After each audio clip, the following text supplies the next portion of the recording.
Okay, everyone, if you want to just grab your seats, we'll get started.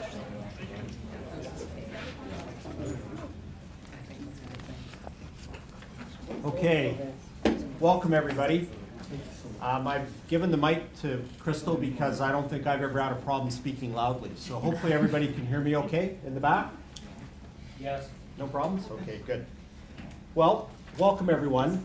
I'm glad that you decided to come and see the presentation by the lawyers. First off, just let me say thank you for that.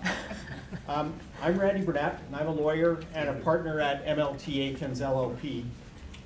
I'm the head of our science and tech practice area, and I'll talk a little bit about that in a minute. I just want to say one thing up front. Lawyers are people too. We're just regular folks. You can approach us and talk to us. It's all good. Why did you change the name of the presentation? Hey, that's a good question. You know what? That is that would be a little bit of our firm. I believe we have a firm censor. I believe they were the ones that did that. Yeah. So today we'll feel free to speak freely. So we may use lots of different words. I'm here with Kristal Allen and Andrew Diltz, who's handing out presentations. Paul Goldman's in the back there. And we're all from MLT Aikins, and I'm gonna take a minute to talk about our firm, and then we're gonna get into the presentation right away. So our firm, we're a Western Canadian law firm, and I think Kristal will get you to move us forward a slide. Yep. So we are, I'll get you to just move Yep, forward. I'm Yes. going to move forward there. We'll move all the way down there. Yeah. So we're a Western Canadian focused law firm. We recently merged with a firm in Winnipeg, so now we have offices in all the major cities in Western Canada, and our focus is to be a Western Canadian law firm.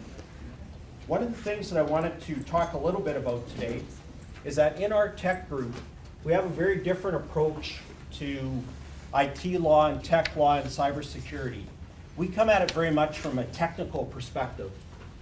Many of the lawyers in our group, in fact, were IT professionals before they became lawyers, as they refer to it, going to the dark side. And then we also have a lot of people who were in-house counsel within different companies. And so that combination of technical background along with in-house experience we bring a very different approach to it. We come at it as technical professionals. We know how to talk the talk.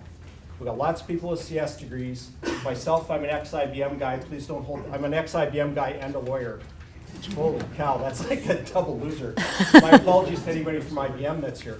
But that's our background. So we come at it from very much a technical perspective. So I'm going to be talking today a bit about the legal landscape and the law connected to this, but also talk a little bit about some of the technical challenges and one of the real challenges between the communication between policy and lawyers and technical people. Because I've been in meetings where part of that group is speaking Spanish and the other part is speaking French. And so I'll talk a little bit when we get into our preparedness piece about how to bridge that gap. Because the lawyers will be trying to explain the standard to the IT folks, and the IT folks just keep going back to, well, we need to do this, this, and this. And the lawyers scratching their heads because they don't know if that met the standard or not. So it really creates this uncertainty, which in business, of course, risk and uncertainty is bad. Now, we're going to start out our presentation today. I'll get you to move on. We're going to go through the legal landscape, which is... Just want to pause on this picture, oh, yes. first of all. So have a look at the guy on the left there. When I thought I was a young guy, but I looked at that, I realized I'm not young. So as we look at this, we're going to spend some time on the legal landscape. Your organization needs to understand what standard you're trying to meet. The standard is different for BHP Billington, that's subject to not only a SOX 2 standard, but they're subject to lots of international standards, as opposed to a small nonprofit organization that has a different standard to meet. They may have to meet a privacy standard, but it might be different than the SOX 2 standard. I've seen lots of small organizations chasing a detailed cyber compliance program which does not match up with what their standards are, and it becomes so cumbersome that they actually can't implement it. So I'm going to talk a bit about how we balance that out, but I'm going to start out with, Kristal's going to go through the legal landscape. Great. All right, I'll just jump ahead here. I'll run this for you. Great. Can actually go to one slide up. Yep. So hi everybody, and thanks for coming to hear a little bit about the bridging between the legal and the technical today. I think you're going to hear a lot throughout the course of BC Aware Day regarding a lot of the technical pieces of cybersecurity. And sometimes what's getting missed in that conversation is, why is this an issue? What sort of is the genesis for some of the cybersecurity sort of concerns and cybersecurity sort of approaches that are so commonly discussed in businesses today? So I'm going to try in the first part of our presentation today to give you a bit of an understanding at a high level, because we are somewhat limited for time, so won't be going into a huge amount of detail here, but a high-level overview of what the legal landscape is within Canada that gives rise to and creates some of the requirements regarding security safeguards and responses to security incidents that sort of drives a lot of cybersecurity planning. So in Canada, we have a bit of a web that creates this sort of legal landscape that impacts cybersecurity. And it's really contributed to by 4 different components. The first of which is privacy legislation. So privacy and security are interrelated in that privacy legislation sort of sets a set of requirements that organizations, or in some cases individuals, have to follow regarding how they collect, use, and disclose information. And security is how we figure out how to do that. So what safeguards do we need to meet in order to ensure that we're collecting, using, and disclosing information appropriately? And that all flows from legislation, but it also flows from a regulatory framework. There are regulations and guidelines imposed by various industries that either add to or build upon some of that legislation. In addition, there is case law that has developed in Canada regarding how we interpret some of that statute and regulation. What does it actually mean when we put it into practice or in context in specific sorts of circumstances? And then finally, I think there's one more on that slide, Randy. We have the rise of class actions, which we'll talk about a little bit later. And this is one that gets a lot of attention, largely because of the sheer magnitude of exposure that can result for organizations as a result of those actions. So if you want to jump ahead, Randy. Carry on. Let's start by talking about privacy legislation. Jump ahead again. So, as I mentioned, we have a web in Canada. And as many of you are likely aware, there is privacy legislation that exists in Canada at both the federal and the provincial level. It can sometimes be a little bit difficult to figure out what actually applies to me, and based on that application, what do I actually need to do? So, when considering what privacy legislation applies, there are generally sort of 3 questions to ask. You know, what type of organization am I? Am I in the private sector or the public sector? Where am I located? For example, am I federally regulated or provincially regulated? And lastly, what type of information does my organization handle? Is it sort of customer information? Is it employee personal information? Is it personal health information? Because the answers to those 3 questions will largely drive which legislation applies. You can jump ahead, Randy. Thanks.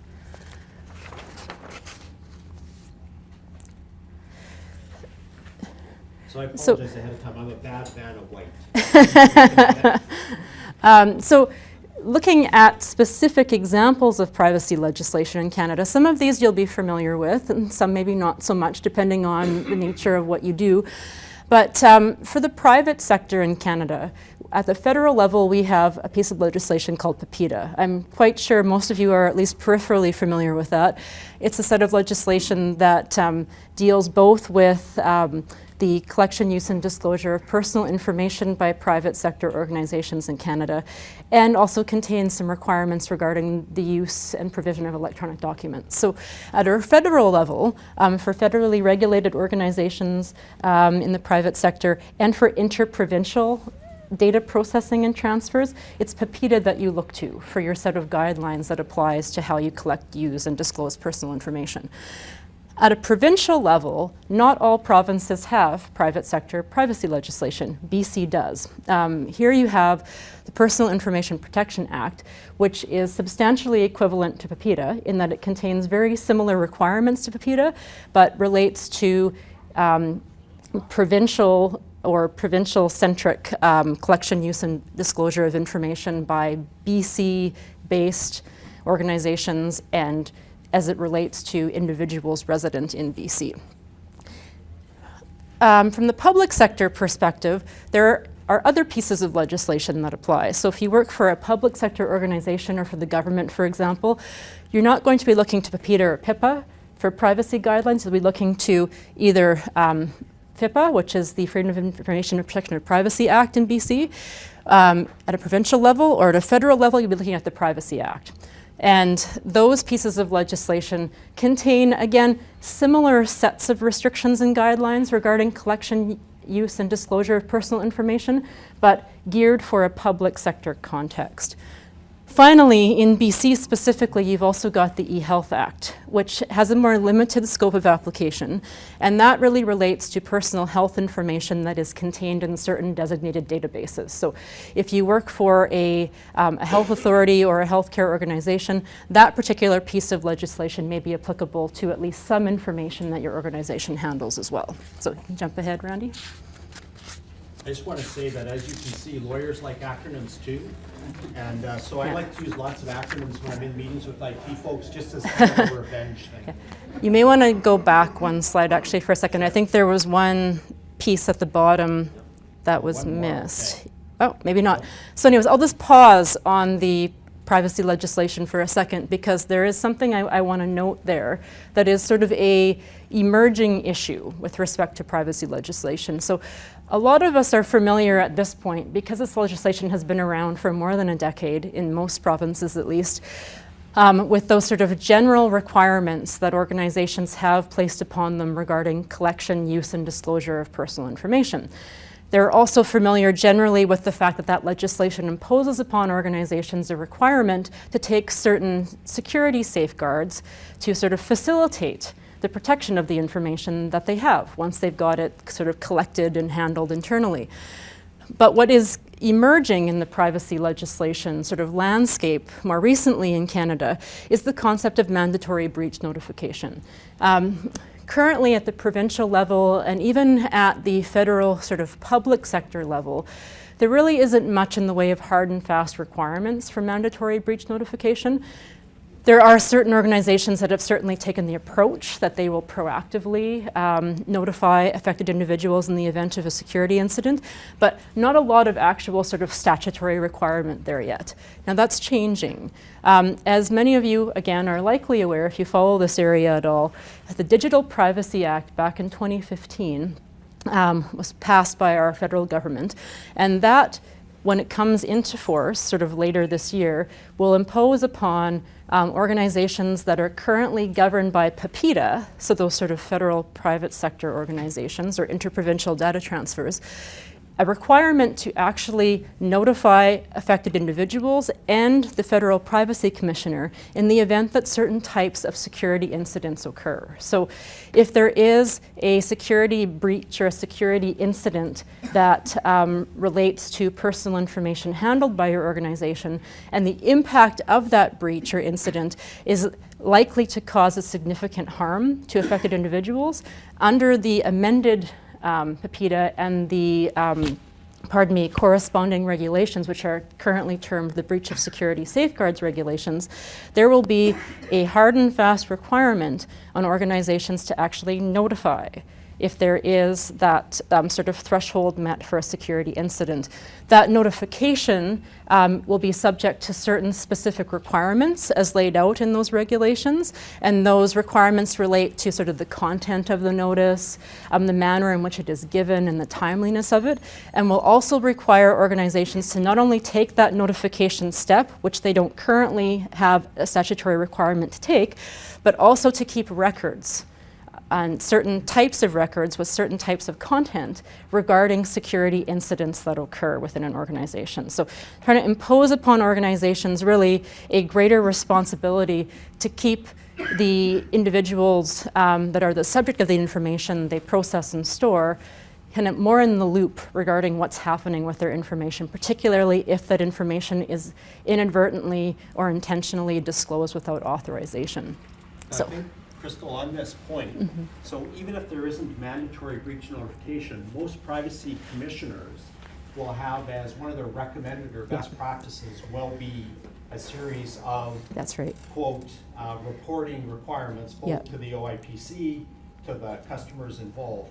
But the difference here, of course, is now becomes formal, mandatory, with mandatory records. Yeah, and that's a good point, Randy. And I think currently Alberta is one of the only provinces that actually has existing mandatory breach requirements in its legislation.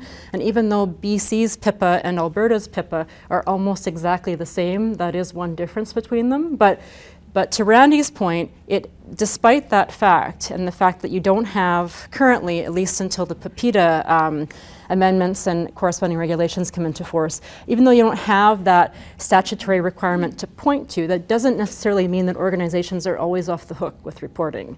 If the context sort of dictates that that would have been appropriate given the scope and scale of the breach, then privacy commissioners have in fact looked to organizations to take those steps. So I'll let you jump ahead, Randy. So that's the legislation. And sorry, go ahead. Yeah, One question. With the change coming to PIPEDA, is that expected to roll down into FIPA as well?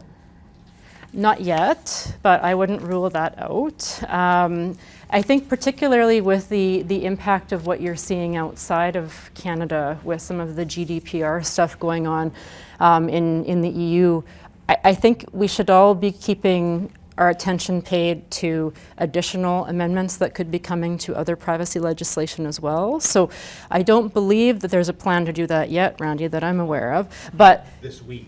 exactly. But that's as with everything, yeah, as with everything in this area, that's always subject to change. And I would not be surprised if you do see that at some point. It actually makes a lot of sense in the public sector as well, given the magnitude of information that is handled by government institutions, but we're not quite there yet. But So, from a privacy perspective, this is one of the interesting things about privacy law. Privacy law has a bunch of must-dos, and then it also has the odd legal concept of should-dos. yeah. And so there are a bunch of concepts of the recommended steps rather than necessarily the legal steps. Now, it's important to us that people know the difference and clients know the difference. Yeah. But managing your breach notification, when to tell the public, when to make public announcements, when to tell the clients involved, when to tell the privacy commissioner, et cetera, is something that we recommend be part of your incident response program, based again on a risk profile that's connected to the risk to the actual client of them suffering either financial loss or embarrassment, et cetera. Right. There's some questions. Yes, go ahead. I'm not super familiar with the specifics of the plan proposal for Canada, but looking at other countries where mandatory breach reporting has been included, I see at least, so in Australia there's the line of the size of the business that needs to report is at a point where that business may not have an information security response team, or they may not even have an incident management plan that is able to be executed by skilled staff. Is there a stopgap for the skills shortage, and like what's the ignorance of if a company isn't aware? Well, doesn't handle it as they're supposed yeah. to because they So- don't have the resources? So that's a Can you say good something question. Like you'll get your ass suit off. Yeah. No, So, but by the way, that's exactly what will happen. Yeah. So let's run that down. So let's say you do have an organization, you can't show that you've met either the legislative standard or the legal standard you have to meet. So for example, you lose a bunch of financial information about your customers. Well, there's lots of lawyers who are willing to launch class action suits. And so you'll end up, is it 5 or 10 grand a customer? And we have lawyers in the States who are petrified of this because of course in the States, it's not 5 or 10 grand, it's like 10 million a person in the Texas courts. But I'm kidding about that, but that's the way they view it in the US. But in Canada, that will add up quick if you've got a couple thousand customers. yeah, so If you can't show you met the standard, it's very, yeah, so you're just done like dinner, let's say yeah. that. To your question, I think it's important to always remember the old adage that ignorance of the law is not a defense, and that applies here as well. So there is a requirement that already currently exists on all organizations to comply with the privacy law that is applicable to them. And any organization operating in Canada will have some privacy law that applies to them. So right away, you've already got that existing requirement to comply with that, and your requirement to comply is not tied to your organization size, to sort of the staffing levels or whatnot within that organization. That obligation just exists. Mandatory breach component, which is coming, sort of adds to what you have to do. So it'll be really important for organizations of all sizes to sort of think about this a bit proactively, because as I mentioned, these breach notification requirements are not yet enforced. So there's a lot of discussion going on about what they are, what they mean practically, and this is perfect time to start to think about this. It doesn't always have to be a super complicated approach that you use. There are some simple things you can do to prepare for this. For example, to ensure you're already complying with your existing requirements so that it's much easier to deal with the breach when it comes in. Make sure you know where your information is, how to find it, how to retrieve it, all of those types of things. And there are also good tools available from various privacy commissioners' offices in Canada already to help you prepare. So for example, because Alberta has had this requirement in place for some years already, there's actually a tool on the Alberta Privacy Commissioner's website for breach reporting that sort of lays out for you exactly what information the Commissioner wants to see to help you fill that in and make at least the initial stages of that breach reporting a little bit simpler. And that, I believe, is forming the basis for what we'll see under the breach of security standards regulations that are coming under PIPEDA as well. So, Did you have a question? No, your comments about Alberta's guidance Yeah. and also the Federal Privacy Commissioner's Yeah. website Has a lot of good tools. there's a lot of great tools there. So yeah, so the point is, and I'm glad you mentioned that, it doesn't have to be the case that you just feel frozen with this stuff, and that often happens. There are a lot of tools readily available, and the Privacy Commissioner's offices generally are quite good about trying to help organizations enhance their compliance and answer questions. So if you're not sure what to do, obviously you can talk to a lawyer who can help walk you through this in some detail. You can That's a also good talk idea, to, Kristal. yes, Glad you brought that up. yes, we're happy to help with that. There are also some accessible tools available online. So moving along, that was just the legislative piece of the legal landscape in Canada. We also have a regulatory framework that is relevant. And this is, as I mentioned, largely driven by particular industry sectors. So if you are in the financial or investment industry sectors, for example, there are a number of sort of specific industry guidelines that you will also be expected to comply with in addition to whatever exists under legislation. So for example, that should actually say OSFI, not OFSI, so we've got a bit of a typo there, but if you work for a regulated financial institution, for example, there are cybersecurity requirements that are dictated by OSFI that you must comply with. If you work in the investment industry or the mutual fund industry, there are cybersecurity requirements and additional privacy requirements that exist under guidelines released by the CSA, IROC, and the MFDA. For the financial sector generally, there are the G7 guidelines that have been released regarding cybersecurity. And finally, if you work in the public sector, you may be subject to certain public sector cybersecurity standards as well, issued by Public Safety Canada. So move ahead, Randy. In addition to that legislative and regulatory framework, we also have a developing common law framework that relates to cybersecurity and privacy and security compliance. Traditionally, as an organization, if you fail to comply with sort of the privacy and security requirements that have application to you, there is the potential for you to have liability under some very traditional sort of causes of action. So negligence, for example, if your organization fails to meet this reasonable standard that like organizations and like circumstances would meet. So if you're not meeting an industry standard, you can potentially be open to a claim for negligence.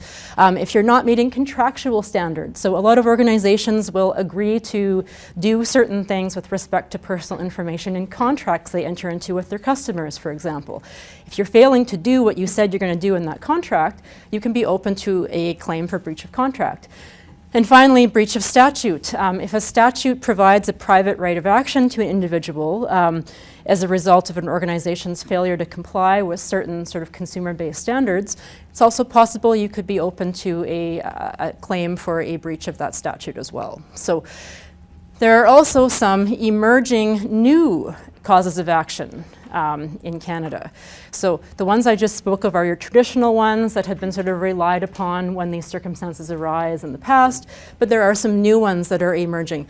And both of these have arisen initially out of Ontario, where there's been a lot more litigation in this area, but one new one is intrusion upon seclusion. You may have heard this is kind of a funny name for a cause of action or a tort, but it's a really suitable one because it actually is quite descriptive of what you're protecting against with this cause of action. So this cause of action can arise when an organization or its employees intentionally or recklessly intrude upon the privacy of an individual without authorization, and it causes some actual, real, significant harm to that individual. So that's happened or has been brought forward most commonly in circumstances where you've got employees within an organization who are accessing really sensitive data, like financial information or health information, repeatedly without consent and without need.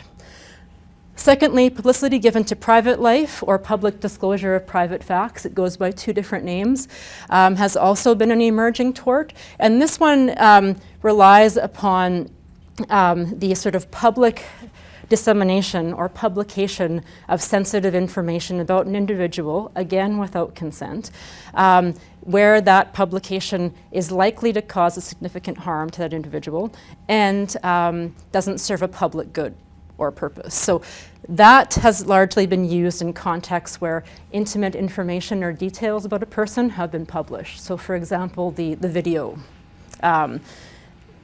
context or example. So you can jump ahead, Randy. Finally, class actions are another piece of the legal landscape to be aware of here. Andrew loves this cartoon. Yes, he does, he does. So I'll note that, as is probably no surprise to you guys to hear, class actions are on the rise. And this is largely a function of the fact that individuals are becoming more attuned to what their rights are with respect to their information, and are not finding that there is always significant enough attention and remedy available under sort of traditional sort of legal paths. And so they've sought to band together and bring actions against organizations to kind of enforce a better level of conduct upon them. These class actions generally arise most commonly in circumstances where there's been a data breach as a result of a cyber attack. So one example is our well-known Equifax situation in 2017, where there were, I think, upwards of 140 million people who had their data impacted by that. But they also arise in the context of insider errors and insider misconduct. So not when there's an external hacker trying to get into your system and access information, but when people within your organization are mishandling information and potentially exposing it to individuals who have no need to see it. So that is on the rise and is a particularly important piece to be aware of as an organization because the magnitude of damages here is high. If you've got a typical sort of negligent suit like I talked about earlier, you have one plaintiff, maybe two, who are bringing an action against an organization for specified damages that are usually quite easily quantifiable. In the class actions context, you've got usually dozens of plaintiffs who are each claiming an amount of damages. So if you multiply that across the total number of plaintiffs, there is potentially a huge level of exposure to an organization. So being aware that this is a rising area of legal liability is important so that it highlights to you very clearly why it's very important to be aware of your obligations that exist through this legal landscape and to make appropriate plans to help you comply with those obligations. So with that, I'm going to turn over to Randy to talk to you in more detail about how you actually come up with some plans and some preparedness and incident response plans to sort of implement and deal with some of these requirements that exist through the legal landscape. So as you've heard throughout this conference, and especially yesterday, was, a cyber breach is inevitable for every organization, and we have all of these issues. So, you know what, every organization is toast, so I'm just gonna stop there. But the challenge is that quite frankly, and we talk lots with the board of directors and the CEO of organizations. That's a bit how that group thinks about this. Because for them, even if you're the CIO and you go in and explain you've got this cybersecurity plan in place, your board of directors, they get presentations from people like us that scare them. And then they hear from you, you've got a plan in place. They don't connect the two. And I think that's a really important piece as we talk about how do you sort of defend yourself in these circumstances. So first off, you need to understand the legal landscape. Like, what standard are you trying to meet? So I'm going to take a bit of an example. So if you took a public organization, they would be responsible to meet the privacy standard. If they're a healthcare organization, they'd have to meet, quote, reasonable security standards. There's a whole bunch of these different descriptions. Privacy commissioners provide some more detail as to what's required to put in place. So you can actually come up with what is it that you need to do. What types of policies do you need to have in place? What type of third-party check do you have to do? Do you have to bring in a white knight hacker to check your, do some network penetration testing, etc. You can take the steps to create a pretty good defense against an action. Even if something goes wrong, if you can show the defense of due diligence, I met my legal standard, either the result will be, from a legal perspective, the result will be either no claim, or will you put yourself in a position to mitigate it. As opposed to the circumstance pointed out before, I got nothing, at which time, it's an easy case to bring. And I think that from our perspective, this goes back to a bit, from an organizational perspective, being able to understand the standard and then actually explain that standard to your IT and policy team. And I think that's a little bit of what we'll talk about here. But I think that's the most important piece of this, is to create that connection and communication so that you don't have a misunderstanding between those two pieces. And as a CIO, and having been someone who's been in that role with clients, it's really important that you have the clear standard, what do I need to do? And then you can explain step by step how you're doing it. And by the way, not in IT terms. I think last night someone was telling a bit of the joke about the CIO and the CEO trying to explain something to each other, and they just don't get it. And so I go back to that communication is so important. Technology is all about people, process, and technology. So you have to have all three in place. And when we're talking about a preparedness plan, one of the key things with that is actually the social engineering within your group, within the people that work in your organization, the training, and it's not just training on how to prevent a cyber hack, it's also training in understanding the importance of security. And it's a change management exercise for a lot of organizations. And we've recommended to clients that they actually bring in change management people to help them move from the old view of the world to the new view of the world. And by the way, from a technological perspective or a CIO perspective, that change management also is important because you're trying to change the organization's view of the use of technology to support the business. So it's like a combination, is that you're trying to change their view of the technology, but if you don't convince them that the technology can be used safely, they like nothing better than to have the server in their basement so they can all see it and also watch the cleaning staff walk out the door with it. But it really is a human, and it's hard to stress that, and most of the IT people here will get that it's really and it's a double change management. It's a change management to encourage the use of technology, and also a change management in securing that, and also helping the executive understand it can be secured, even if it's in the cloud. So the piece of this to develop your cyber assessment and to try to build your plan is you got to include your management, public relations, human resources, legal, and IT. It has to be a team approach when you're trying to put together your plan. I'm the guy in the blue suit there. But from the basement to the boardroom, which again means going right from the bottom up to the top. Now, some of this, I'm going to spend a little bit of time going through this, but I think we've got handouts that have checklists and all sorts of other discussions on how you get sort of through all of these steps. But at the end of the day, you're doing this for a couple of reasons. You're doing it to obviously minimize the risk of a cyber breach, but you're also doing it to be able to explain and document, so you've got the documentation in place to explain what you have done. Lots of organizations actually have pretty good security processes in place. It's poorly documented. And if you get involved in a lawsuit or a discussion with a privacy commissioner, those processes aren't good enough. It has to be documented in the way it's expected by, especially a privacy commissioner might be the best way to describe it. So mapping networks, identifying your threat actors. A lot of this is stuff I think that people will have picked up from some of the other presentations. Can I ask a quick question? Yeah, sure. Maybe this is stupid, but why does it have to be documented?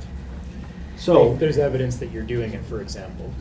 So the challenge is that what you'll have is the requirement, the standard is actually that it's documented. Oh, okay. So it's not just the process. So if you think about, so I'll take a quote from the Health Protection Act. It talks about having documented policies and procedures and safeguards in place for technical, administrative, and organizational Yeah. safeguards.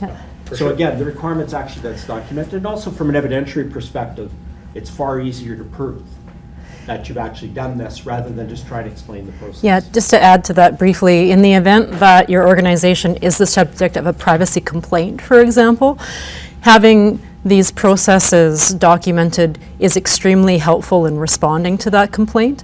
Often privacy commissioners will ask you to provide, to Randy's point, some evidence of the processes or policies that you use internally to protect private information.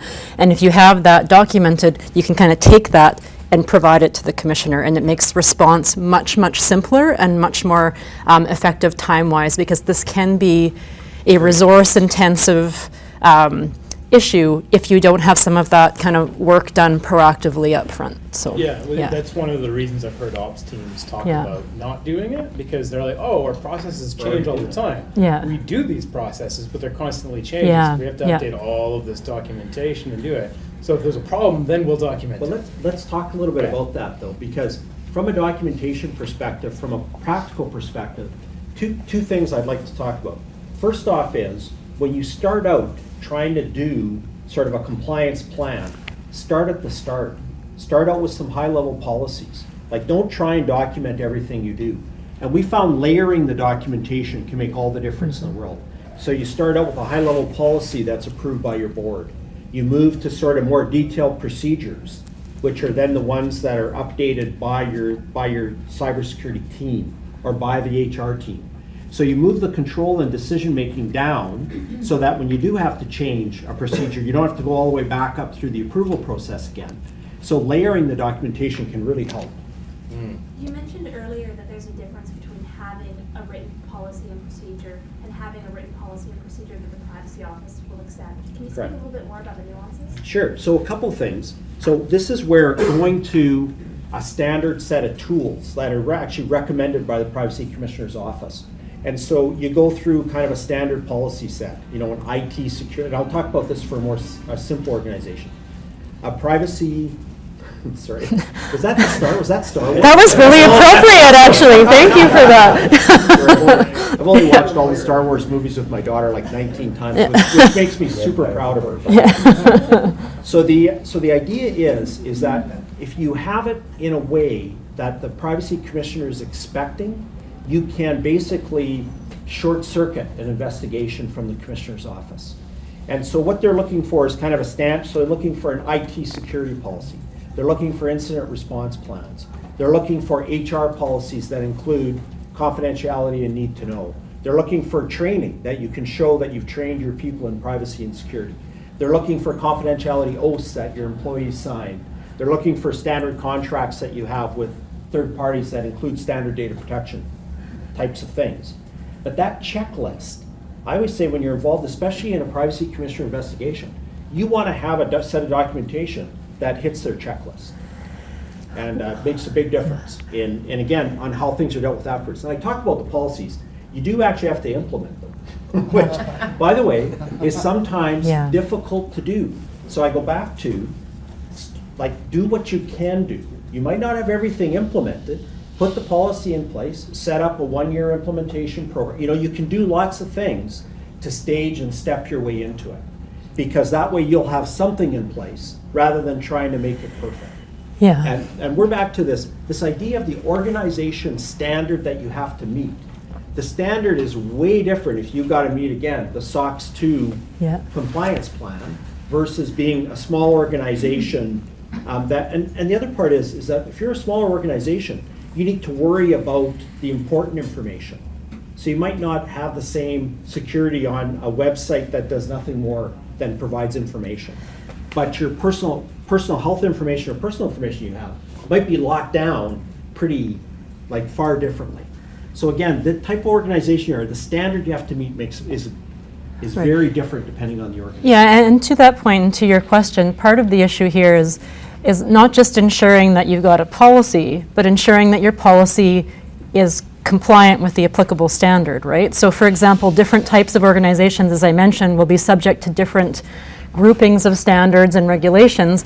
And if your privacy policy sort of talks about your obligations with respect to a particular piece of legislation or standard that doesn't actually apply to you, then it's not going to be of great use. So that's why it's so important to understand the landscape before you start to develop the tools to deal with that.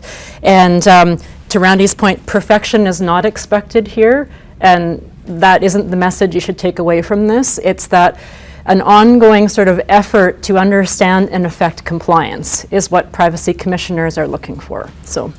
Now, one other thing I do want to talk a bit about is the information organization store. We've seen too many organizations, including our organization at one time, where we were storing credit card information for some seminars we were doing.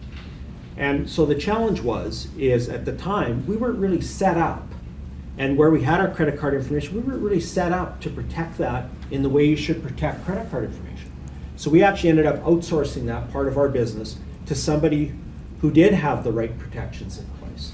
So think a bit about the information you have and whether actually you really need to have it. Because one of the easiest ways to deal with cybersecurity breaches don't have any personal information. And then if you do outsource it, make sure you've got a good contract in place with the third party who's handling it on your behalf that has the right requirements flowed down to them. We only have a couple of minutes left, and so what I'd like to do is suggest that Kristal and I will be around for coffee afterwards if anybody has any follow-up questions for us.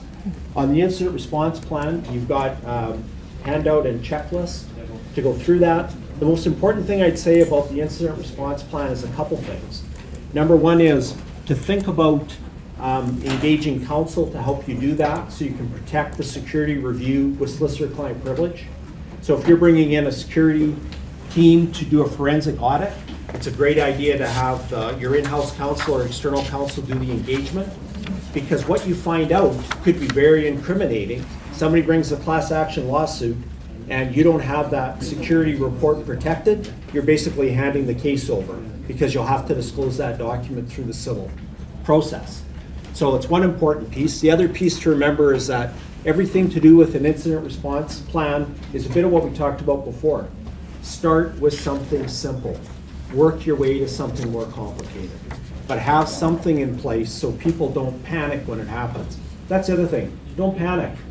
I think that's where we'll wrap it up. Yeah. So if you guys can join me in thanking Kristal and Mandy for the presentation.